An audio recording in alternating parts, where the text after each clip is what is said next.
Здравствуйте, дорогие друзья! Сегодня у нас 11 июня, вторник, в Киеве, раннее утро. И вот за последние несколько дней в России и вокруг России произошло несколько событий, которые свидетельствуют о том, что за последние 2-3 года в стране, особенно после крупномасштабной или полномасштабной агрессии против Украины, накопилось столько проблем, которая приводит не просто к расшатыванию системы, это расшатывание идет достаточно давно.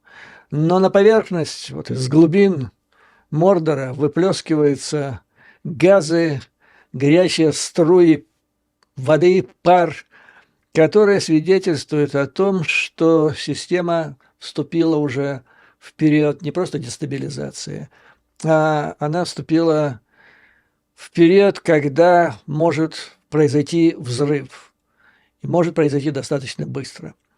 Я вам хотел бы остановиться на нескольких событиях. Они, в общем-то, на первый взгляд, были не столь приметны, но тем не менее, на примерах этих событий вот как раз отражается та тенденция, о которой я вам говорил. Ну, первое. Первое, я хотел бы обратить внимание на, в общем-то, внешне неприметное событие. «Газпром» заказал анализ его деятельности за последний там какой-то отрезок времени. И это привело к взрыву умов западных аналитиков, политиков, которые занимались в последнее время в основном анализом экономического состояния России. Произошло невероятное. Я вам рассказывал свое видение по поводу информации о состоянии российской экономики. Смысл состоял в том, что российское государство закрыло, засекретило ряд важнейших показателей, относящихся к экономике, без которой ее невозможно реально адекватно понять. То есть все, что могло свидетельствовать о реальном состоянии путинского государства, все было засекречено. А то, что выбрасывалось, это все проходило через чистилище кремлевских пропагандистов и выдавало замечательную картину, которую подхватили полезные идиоты на Западе или просто люди наивные, я бы сказал, которые всегда черпают в других странах информацию от государства. Ну, считаю, что и в России такая информация также достойна доверия. И вот все это, этот несчастный отчет, который не должен был быть опубликован, была совершена преднамеренная утечка этого отчета. Это тоже особенность того, что случилось, потому что нашлись и люди, силы, которые вот специально выбросили его в общественное пространство, чтобы показать всю реальную ситуацию. Это взрыв был, ну что ли, крик отчаяния, можно сказать, те, кто это сделал, для того, чтобы закричать, там, остановитесь или остановите этого, который сидит в Кремле. То есть мы идем к катастрофе. Ну и так, значит, вот впервые информацию об этом отчете достаточно подробно с экономической точки зрения проанализировала Financial Times. Я не буду это делать сейчас. Я остановлюсь на Washington Post, который дал общую оценку этому событию.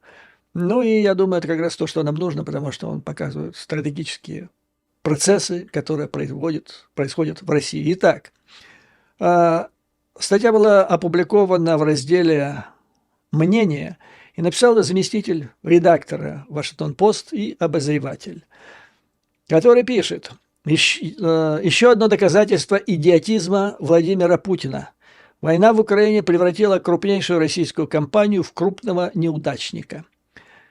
И дальше по тексту. «Еще одно доказательство катастрофического идиотизма войны Владимира Путина в Украине содержится во внутреннем исследовании, проведенном по заказу «Газпрома». В результате проведенного анализа был сделан вывод о том, что потеря европейских потребителей российского природного газа в результате агрессии Путина не может быть компенсирована экспортом в другие страны.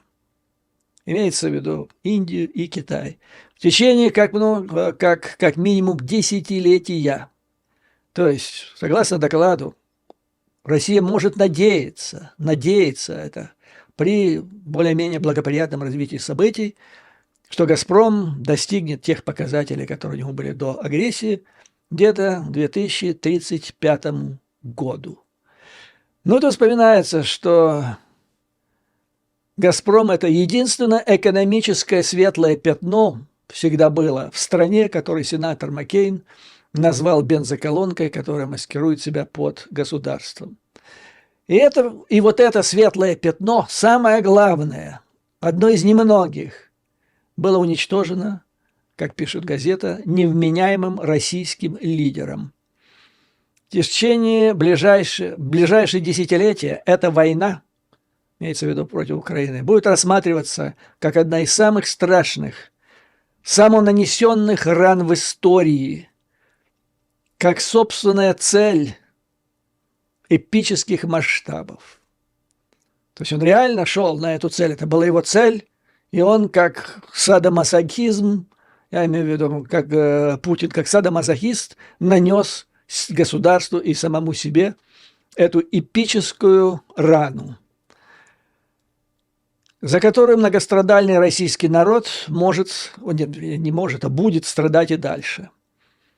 Проблема в том, что Россия не та страна, которая может позволить себе терять такие предприятия, компании, как «Газпром». Потому что, нет у нее других таких компаний, а экономика России, как напоминает Вашингтон-Пост, она меньше, чем экономика Техаса. Но именно так, несмотря на все это, все эти соображения объективные, поступил Путин.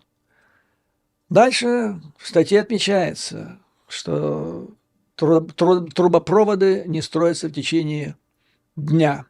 Россия из всех сил после начала агрессии, после того, как западные европейские рынки были закрыты, пытается перенаправить газ, нефть, в данном случае мы говорим о газе, в Индию и прежде всего в Китай. Была проложена сила Сибири-1, теперь Россия из кожи лезет вон для того, чтобы проложить силу Сибири-2 и таким образом привязать себя к Китаю, как прилипало.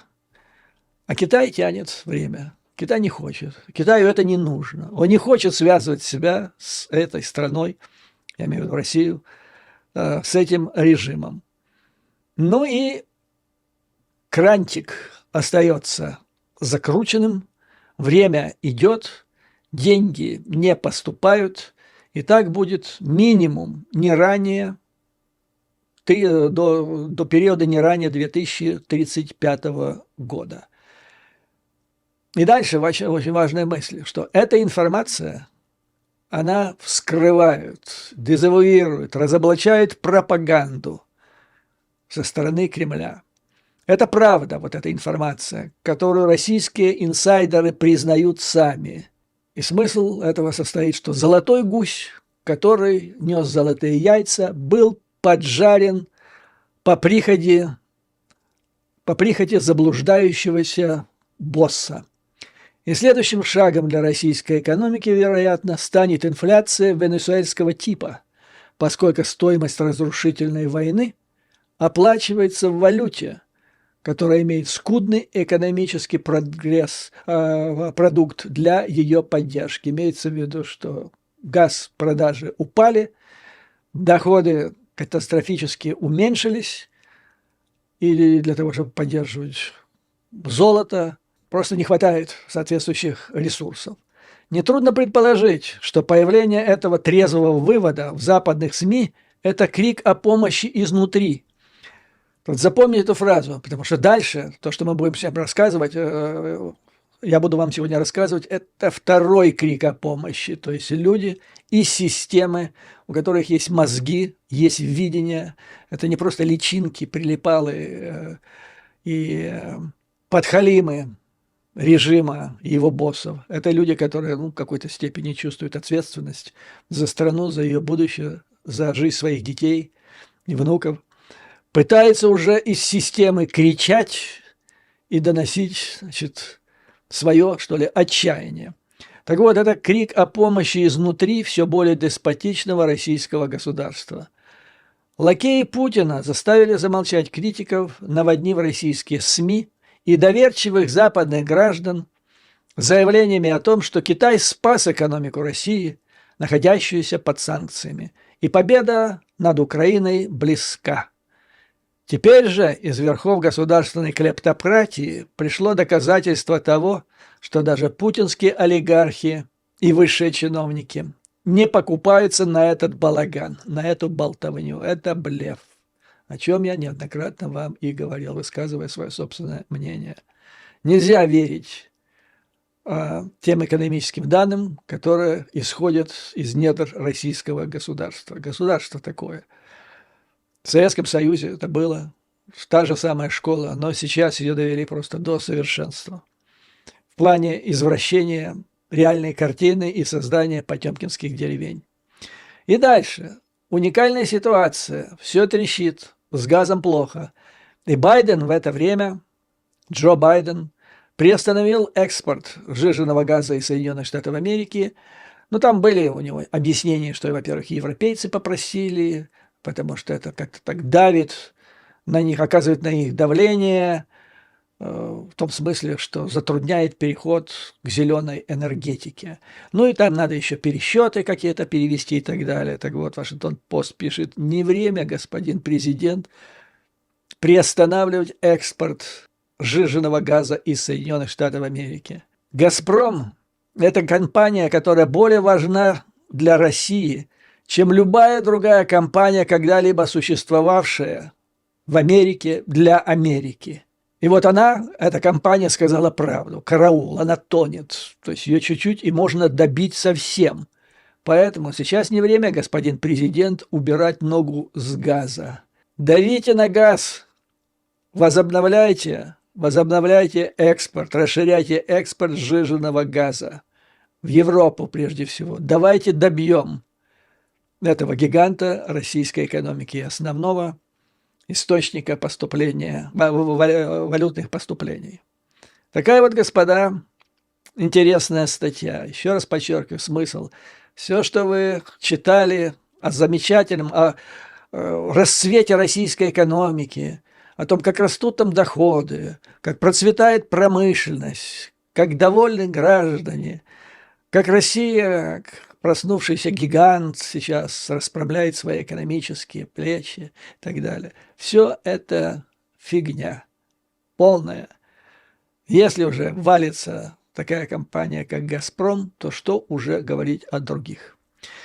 А в это время на Петербургском форуме произошли опять-таки эпохальные. То есть я считаю вот эту статью, вернее, не просто эту статью, а то, что опубликовано было исследование «Газпрома», утечку, что сделали, не побоялись, ведь найдут же того, кто это сделал, и накажут, кто передал это Financial Times. Ну, а оценка Вашингтон-Пост, она просто убийственная, рекомендация.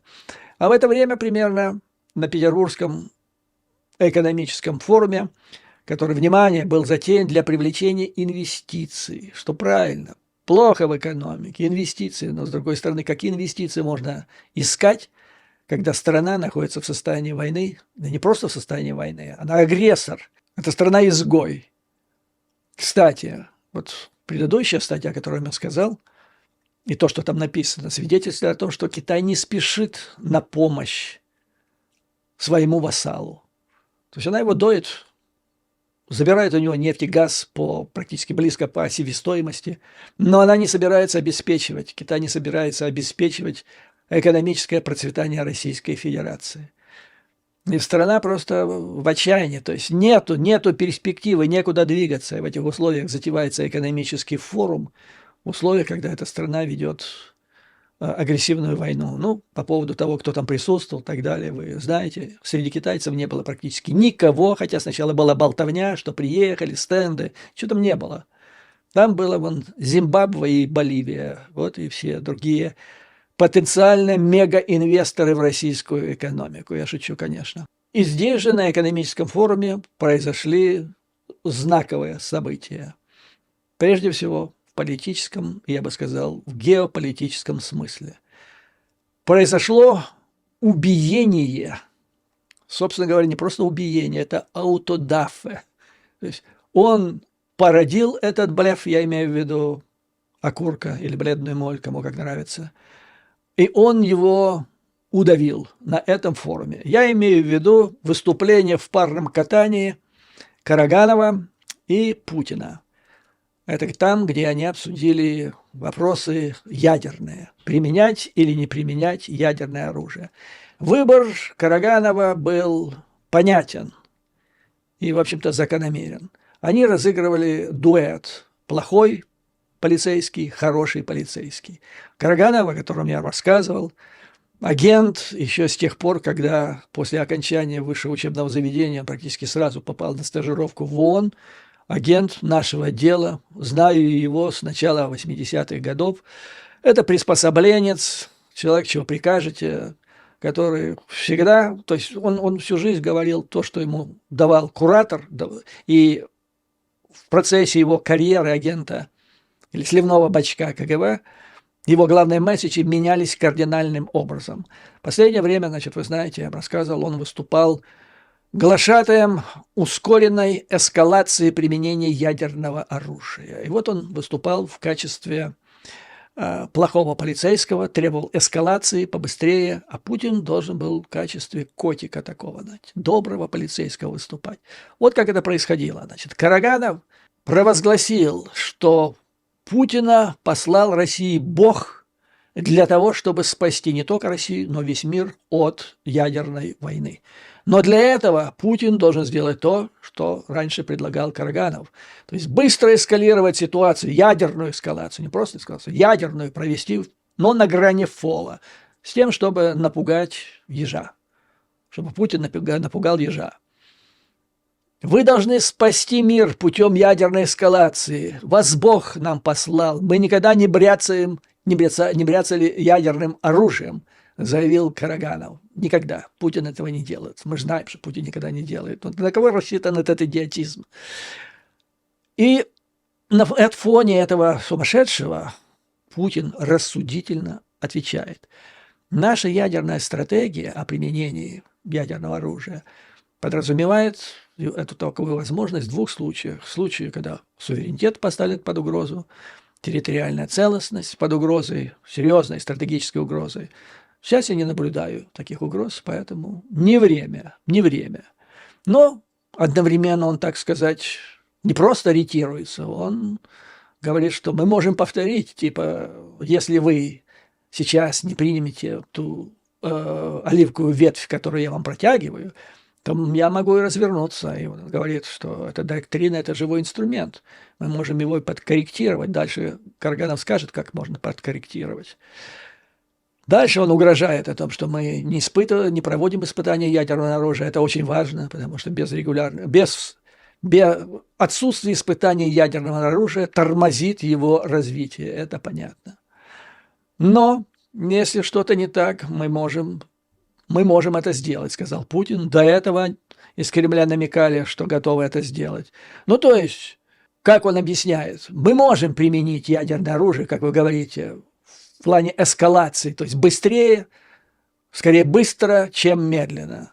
Но это будет сопряжено с большими жертвами среди населения. А как вы только что сказали, господин Караганов, Бог послал меня, чтобы я заботился о россиянах и о тех ребятах, которые сейчас находятся на поле боя.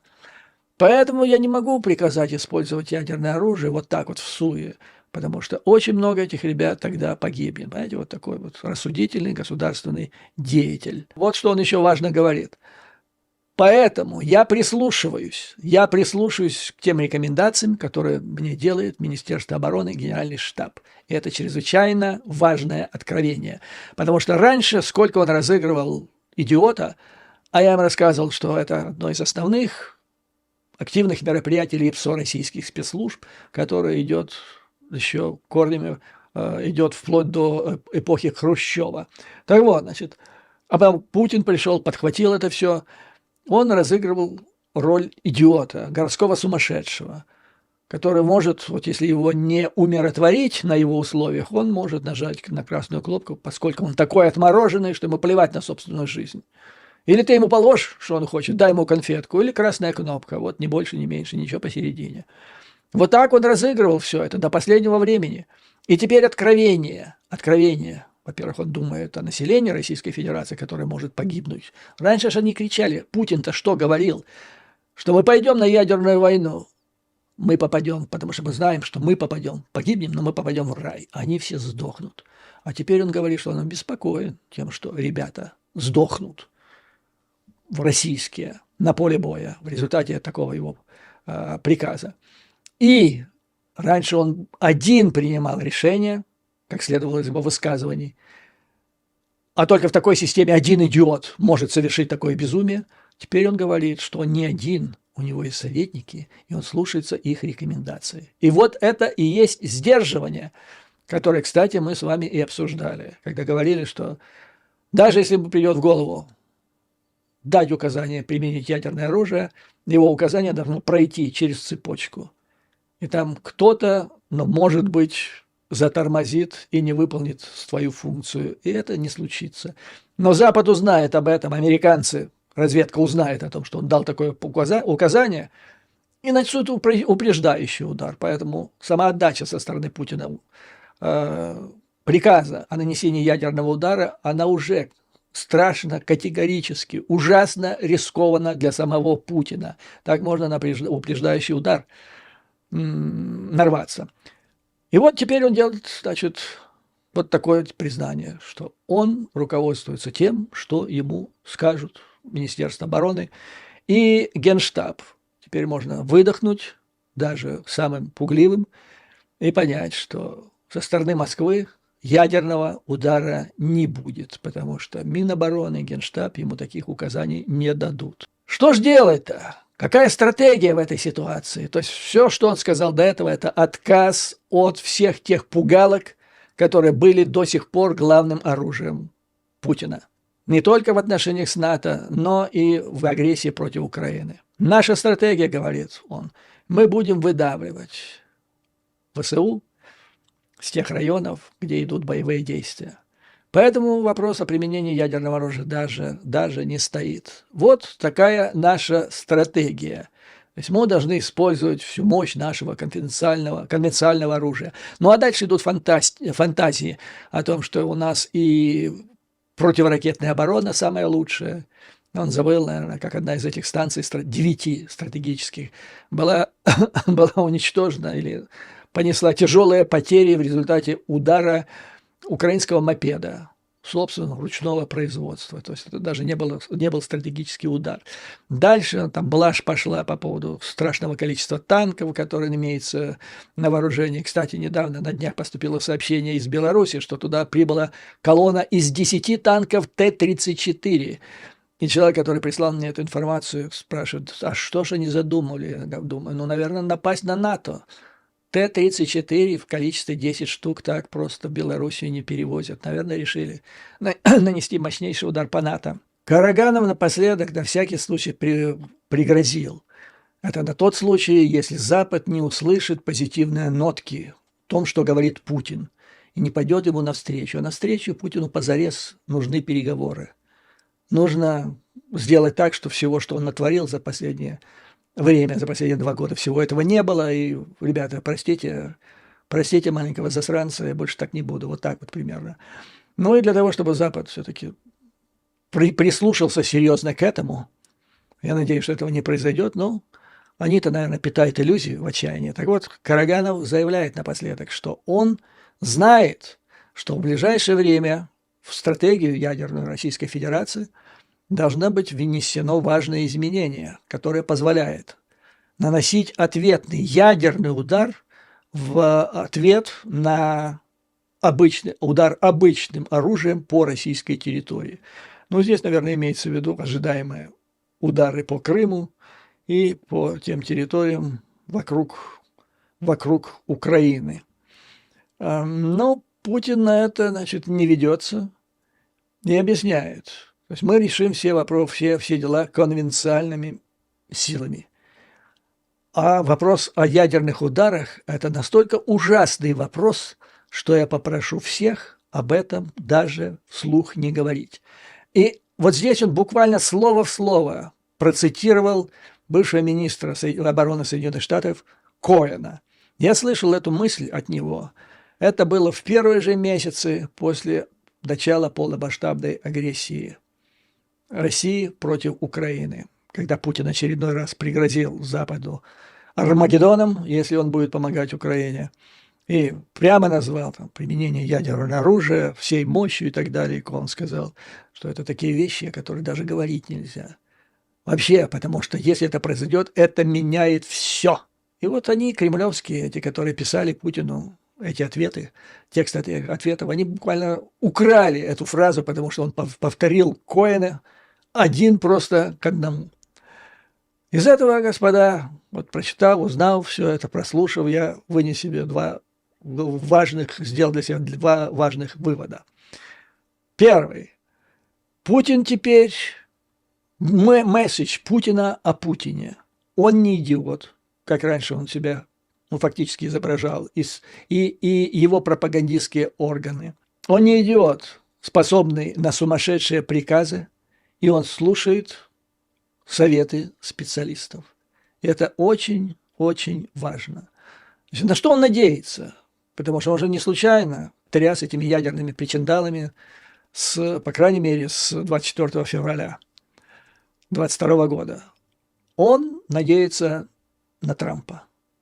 Самое главное, самая большая надежда, потому что то, что он наговорил насчет конвенционального оружия, это все ерунда, и он сам это понимает, потому что он бы не тряс ядерным оружием, если бы у него действительно он мог бы противопоставить НАТО свое конвенциональное оружие. Он же сам недавно, где-то несколько недель назад говорил, что мы понимаем, что в области обычных видов вооружения мы не можем никак конкурировать с НАТО, поэтому единственное, что у нас остается ядерка. Вот, собственно говоря, и все. Теперь, значит, он от этого отказывается, и что тогда? Значит, главная задача Трамп. Если Трамп, то он надеется сорвать джекпот. Тогда у него, как он думает, будет все. Итак, значит, он практически во всех этих вопросах-ответах прошелся по нескольким вариантам стратегии вооруженных сил Российской Федерации на обозримое будущее в Украине. И вот что мы имеем в виду. Ядерное с пугалом ядерным покончено. До такой степени, что даже больше и не говорить об этом. Я не знаю, о чем будут говорить они на соловьиных пометах, потому что они же трындели только об этом каждый божий день. Путин теперь запретил. Но посмотрим. Это показательно будет, что теперь будут говорить на соловьиных пометах. Дальше. Большое наступление конвенциональными силами, о которых трындел Путин. Там он же говорил, возросло на 20 раз возросло производство снарядов. В 20! Врет опять-таки, иначе зачем бы он сейчас собрался в Северную Корею, если это вот, наверное, он рассчитывает таким образом. Корея позволит ему получить эти в 20 раз больше боеприпасов.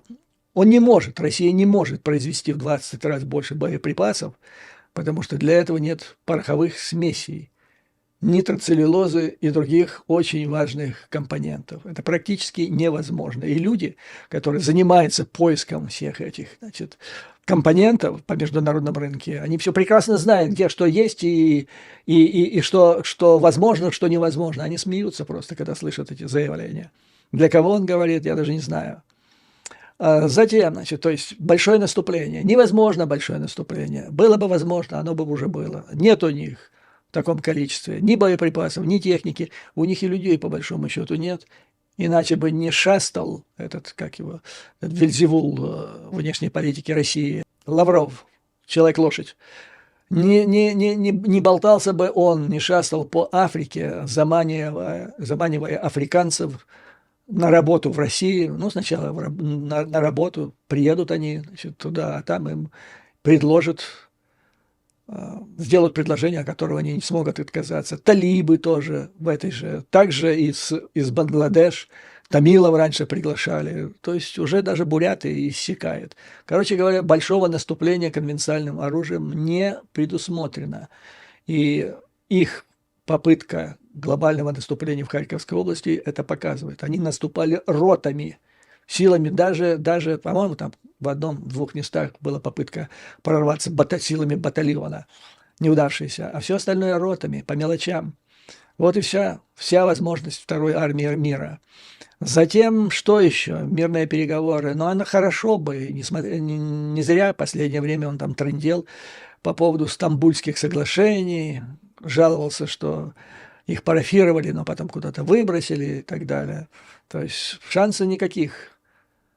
Запад не может себе представить этих переговоров. Украинское руководство тоже, я имею в виду в лице Зеленского.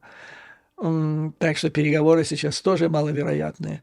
Что можно? Он так и сказал. Будем выдавливать. Будем выдавливать. А это, значит, вот так будем стоять, толкаться. 2 шага налево, 2 шага направо, шаг вперед, 2 шага назад. А там, значит, ноябрь, а там будет видно. Там будет видно. Тем временем, значит, что помимо Трампа? Помимо Трампа пригрозили куда-то ракеты поставить. Значит, ракеты никуда они не поставят. Я имею в виду, ни одной стране, ни одна страна в мире не примет ракеты. Послать там полуэскадру, как они собирались это делать на Кубу, но это смешно. Американцы с улыбкой эту всю новость восприняли. Добралась бы она обратно, эта эскадра. Вариант – поставить хуситам. Хуситы – террористическая организация. Поставка российских ракет такой организации, как хуситы, это значит помощь террористам. Террористам это Россия переходит совсем в другую категорию. Какой бы другой террористической организации она не представила эти свои ракеты, станет это известно, так или иначе. И еще полшага в сторону превращения террористическую организацию, финансирующую терроризм, и тогда все, тогда валятся отношения ее экономические России с Индией и Китаем, и все, это полный конец. Поэтому вряд ли поставят ракеты террористам, вряд ли, практически исключено, что какие-то страны попытаются или согласятся их разместить, даже макеты. Есть возможность, что будут делать то, что делали КГБ, некоторые подразделения делали в 70-е годы, когда у них был агент, который сейчас сидит во французской тюрьме, The Jackal, шакал. Да? То есть они могут передавать оружие, необходимое для совершения терактов. Какие теракты совершал шакал? The Jackal. Значит, они ракетами сбивали пассажирские самолеты. Они бомбили в Европе поезда, набитые пассажирами. Вот такие вещи они могут делать. Значит, могут активизировать саботаж, диверсионные акты в Европе. Вот, допустим, сегодня, вернее, понедельник, появилась информация в Польше на оружейном заводе в Меско, в Скажирско-Каменне, мудреное такое название населенного пункта, произошел взрыв, пожар, 1 человек погиб. Примечательное предприятие тем, что оно изготавливало топливо для ракет, в том числе для ракет Patriot. Пока, значит, вот я посмотрел на вечер понедельник, такие были сдержанные заявления польских властей, но меня насторожило вот тот факт, что это все для ракет. Самая главная специализация завода – это топливо, что наводит на очень серьезное подозрение, что именно из-за того, что это топливо для Patriot, которое применяется успешно в Украине. Так что вот это, наверное, одно из направлений, где может работать Мордор. Ну и надо отвечать. Надо серьезно и жестко отвечать. А для начала, вот как я предлагал, закрыть все шенгенские визы для российских граждан, когда они были